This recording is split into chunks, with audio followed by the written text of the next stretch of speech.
सभी को प्रणाम। डे 44 हमारी भावी पीढ़ी और उसका नव निर्माण, वाङ्मय नंबर 63। आज का शीर्षक है माताएं शिशुओं को स्तनपान कराने में संकोच ना करें। हम लोगों ने स्तनपान जो माँ जो फीडिंग कराती है उसका महत्व समझा। माँ के दूध को अमृत तुल्य हम लोग जानते भी हैं कि होता है, और इसके पिछले स्वाध्याय में इससे पहले हम लोगों ने पढ़ा भी कि माँ का दूध कितना अमूल्य होता है, और बच्चे को अगर उससे वंचित करते हैं तो माँ और बच्चे पर कैसा दुष्प्रभाव पड़ता है। उसी में आ गया है कि माताएं शिशुओं को स्तनपान कराने में संकोच ना करें। इन दिनों सोचा जाता है कि बच्चे को दूध पिलाने से माता का स्वास्थ्य दुर्बल होता है, इसलिए शिशुओं को ऊपरी दूध पिलाना चाहिए ताकि माता की स्वास्थ्य रक्षा संभव हो सके। सुसंपन्न और शिक्षित लोग प्रायः ऐसा ही करते हैं। यह एकांगी चिंतन है। माता के स्वास्थ्य और सौंदर्य की रक्षा के लिए समुचित ध्यान दिए जाने और उसकी सुरक्षा व्यवस्था बनाने की बात का औचित्य सहज ही समझ में आता है। इस संदर्भ में जो कुछ भी संभव हो वह किया ही जाना चाहिए। पर यहाँ ध्यान रखने योग्य बात यह है कि जिस बालक को आमंत्रित करके बुलाया गया है उसके परिपोषण एवं विकास के संबंध में कृपणता क्यों बढ़ती जाए।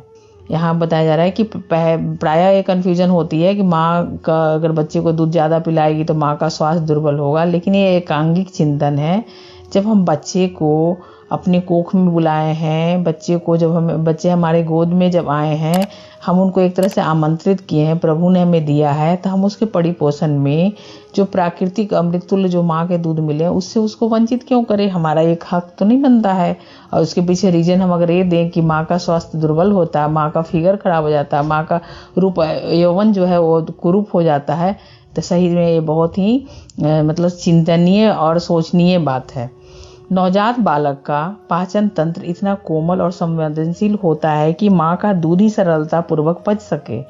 जिस शरीर के भीतर रहकर उसने अपना अस्तित्व विकसित किया उसी के रासायनिक पदार्थ अनुकूल पड़ते हैं। पशुओं के दूध तथा अन्य खाद्य पदार्थों को पचाने की क्षमता तो धीरे धीरे ही विकसित होती है। जन्म काल से लेकर कई महीने तक पेट की स्थिति इसी स्तर की बनी रहती है कि वह माँ के दूध को ही ठीक तरह से पचा सके और उसे उचित और अनुकूल पोषण प्राप्त कर सके। यहाँ बोला जा रहा है कि नवजात बालक का पाचन तंत्र इतना कोमल होता है और सच में वो माँ के कोख में रहकर विकसित होता है, 9 महीने रहता है, तो स्वाभाविक है कि जिस माँ के गर्भ में वो रहा है उसी माँ के जो जन्म काल से लेकर जो अपने कई महीने तक पेट में 9 महीने तक रहा है, तो माँ को दूध को ही ठीक तरह से पचाएगा, क्योंकि वो माँ के रासायनिक पदार्थ से जो भी विकसित हुए, उसके जो पंच तत्वों से विकसित हुए, तो स्वाभाविक है कि ये नेचुरली है कि माँ का जो रासायनिक उसके कम जो समीकरण है उचित बनते हैं, अनुकूल बनते हैं, और बच्चा माँ का दूध बहुत आसानी से पचा लेता है। नवजात असहाय बालक को सेवा शुश्रूषा से देखभाल स्नेह दुलार के लिए नहीं, उचित आहार के लिए भी माता की ओर ही आशा भरी दृष्टि से निहारना पड़ता है। यदि उस अंचल में भी उसे शरण ना मिले तो किसका मुंह जो है, किसका पल्ला पकड़े। यूँ उसकी क्षुधा शांत करने के लिए तो डिब्बे का पशुओं का दूध भी काम दे सकता है, पर उसकी उस आवश्यकता की पूर्ति हेतु जिसमें न केवल शरीर का वरन प्राणों को भी रस टपकता है, अन्यत्र कहाँ से मिलेगा। पति और पत्नी भी कहने को तो एकत्व का दावा करते हैं, पर तात्विक दृष्टि से माता और बालक की एकात्मकता ही सही सिद्ध होती है। पति पत्नी अपना रिश्ता तोड़ और नया संबंध जोड़ सकते हैं, पर माता और संतान के बीच इस जोड़ तोड़ की कोई गुंजाइश नहीं। जन्म देने तक तो उदरस्थ बालक माता की सत्ता में घुला ही रहता है। प्रसव के उपरांत भी बहुत समय तक यह परिपोषण चलता रहता है। घटोत्कच तब आरंभ होती है जब बालक को संसार की अन्य वस्तुएं आकर्षित करने लगती है।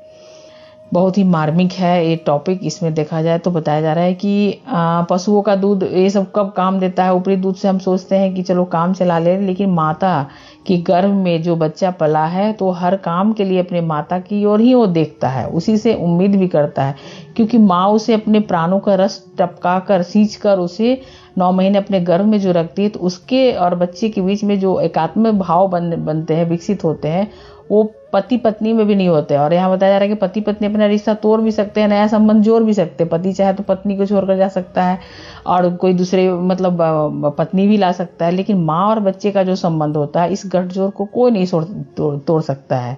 और इसीलिए माँ की तरफ बच्चा जो है तात्विक दृष्टि से देखा जाए तो एक बहुत ही वात्सल भरे गठजोड़ के साथ, एक उम्मीद के साथ माँ की तरफ देखता है। गर्भस्थ शिशु को सींचने की प्रक्रिया प्रसव के उपरांत भी बहुत समय तक माता को जारी रखनी पड़ती है। यह संपर्क सूत्र अन्य आधारों के साथ साथ स्तनपान के साथ विशेष रूप से जुड़ा रहता है। पेट में माता का परिपोषण किसी कारणवश शिथिल हो जाए तो भ्रूण की सत्ता अविकसित स्थिति में ही पड़ी रहेगी और अपना अस्तित्व खो बैठेगी। यह तत्व जन्म के उपरांत भी जारी रहता है और उसमें क्रमशः ही कमी आती है। नवजात शिशु को बहुत समय तक माता के दूध की आवश्यकता बनी रहती है, क्योंकि शारीरिक एवं मानसिक पोषण के अति उपयोगी तत्व उसी केंद्र से मिल सकते हैं जिसने उसे जन्म दिया है। इतनी अधिक अनुकूलता अन्यत्र कहीं भी उपलब्ध नहीं हो सकती जितनी कि बच्चे को माता से मिलती है। सही बात है, भ्रूण की सत्ता विकसित स्थिति में पड़ी रहेगी। अगर पेट की माता का परिपोषण अगर होता है तो अस्तित्व खो बैठेगी, लेकिन जन्म के उपरांत भी वो जारी रहता है। नवजात शिशु बहुत समय तक माता के दूध की आवश्यकता बनी रहती है, क्योंकि उसके लिए उपयोगी तत्व होता है। इसीलिए प्रसव के बाद भी माँ को बच्चे का ध्यान रखनी पड़ती है और उसमें एक स्तनपान बहुत ही महत्वपूर्ण माध्यम है। माता रुग्ण अथवा अशक्त हो तो उस स्थिति में शिशु के आहार की ऊपरी व्यवस्था की जा सकती है, किंतु जब दूध निकलता हो तो इसे इसलिए नहीं रोका जाना चाहिए कि इससे माता को दुर्बलता घेरेगी। यही बात थी तो गर्भ स्थापना से ही बचा जाना चाहिए था। भ्रूण का विकास माता के शरीर को क्षति पहुंचाए बिना संभव नहीं। प्रसव वेदना के साथ साथ होने वाले रक्तस्राव से कितनी क्षति पहुंचती है, यदि उसका हिसाब लगाया जाए तो प्रतीत होता है कि स्तनपान कराने में होने वाली क्षति उससे कहीं कम है जो प्रसव से पूर्व हो चुकी। यह तो मोहरे देने के उपरांत एक पैसे पर झंझट करने जैसी बात हुई। यहाँ पर बोला जा रहा है कि यदि माँ अगर रुग्ण हो, अशक्त हो, तो यहाँ समझ में आती है कि उसे बाहरी बच्चे को दूध दी जाए, लेकिन ये सोच के नहीं दूध पिलाया जाए कि माँ अगर दूध पिलाएगी तो माँ दुर्बल हो जाएगी, तब तो गर्भावस्था में बच्चे को जन्म देना ही नहीं चाहिए। और भ्रूण का विकास माता के शरीर को क्षति पहुंचाए बिना संभव नहीं है। तो जब जैसे प्रसव वेदना होती है, माँ को 9 महीने में कितने कष्ट उठाने पड़ते हैं, तो उसके साथ जो रक्तस्राव होते हैं उससे भी कितनी क्षति पहुंचती है। यदि उसका हिसाब लगाया जाए तो प्रतीत होता है कि स्तनपान कराने में होने वाली क्षति भी उससे कहीं कम नहीं है। लेकिन जो प्रसव से पूर्व हो चुकी है, ये तो मोहरे देने के उपरांत एक पैसे पर झंझट करने जैसी बात हुई। यानी कि जब हम जन्म देकर बच्चे को लाए हैं, जन्म दिए हैं, उसको अपनी 9 महीने का उसको गर्भ में रखा है, तो हमारा यहाँ कर्तव्य बनता है कि हम बच्चे को इस दूध से, इस अमृत दूध से वंचित ना करें।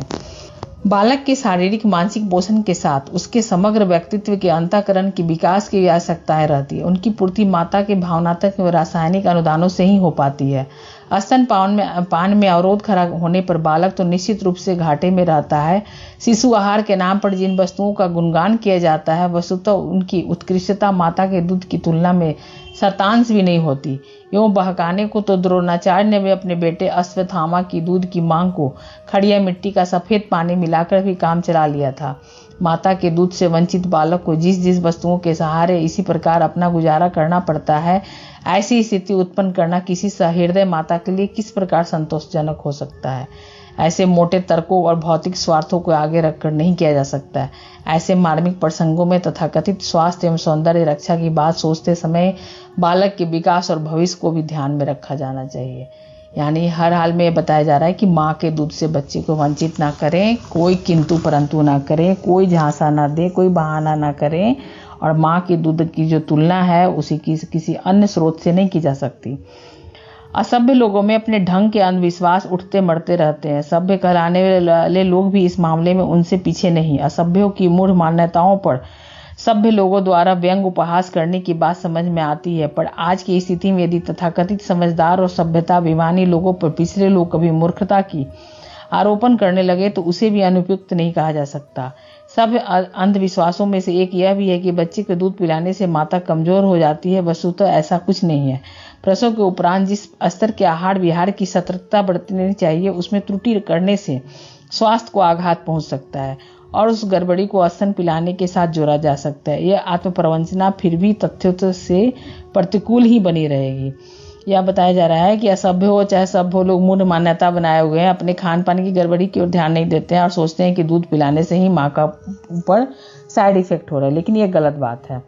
शरीर विज्ञान के जानकार भली प्रकार समझते हैं कि प्रकृति हर प्राणी के शरीर में सामयिक आवश्यकताओं के अनुरूप कई प्रकार के अतिरिक्त उत्पादन करती है। उनका सही प्रयोग होता रहे तो इससे स्वास्थ्य बिगड़ता नहीं, वरन उल्टी सुरक्षा होती है।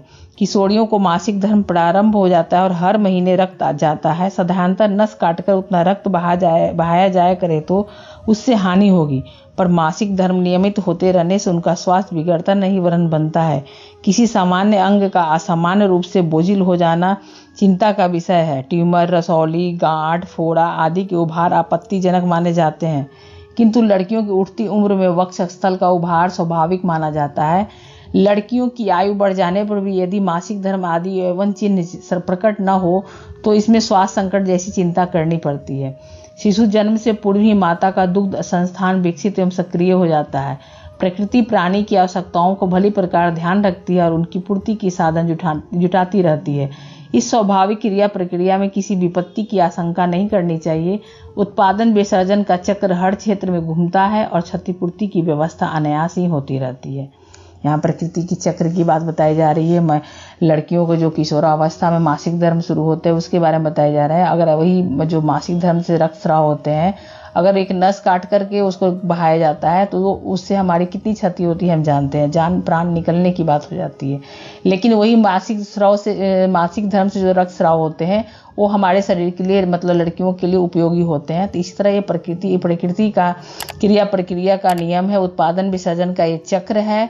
उसी तरह स्तनपान भी है, उत्पादन और विसर्जन का चक्र। अगर माँ अपने दूध, प्रकृति तो उसे दूध दे रही है, अगर बच्चे को अपने इस फीडिंग से वंचित करे, विसर्जन ना करे तो सोचो माँ के वही वक्ष में गांठ और रसौली जैसे बीमारियां उत्पन्न होने लगते हैं। और इसके पहले हम लोगों ने स्वाध्याय किया भी था कि अगर माताएं वंचित करती हैं अपने बच्चे को दूध पिलाने से तो कैंसर जैसे बीमारियों का एक बहुत बड़ा एक कारण भी होता है।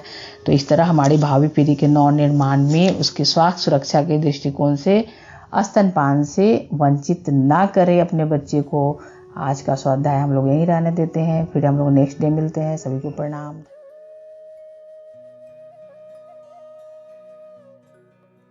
हमारे YouTube चैनल को सब्सक्राइब करें और बेल आइकन को दबाकर ऑल पर क्लिक करें ताकि आने वाले सभी वीडियोस की नोटिफिकेशन आपको मिलती रहे।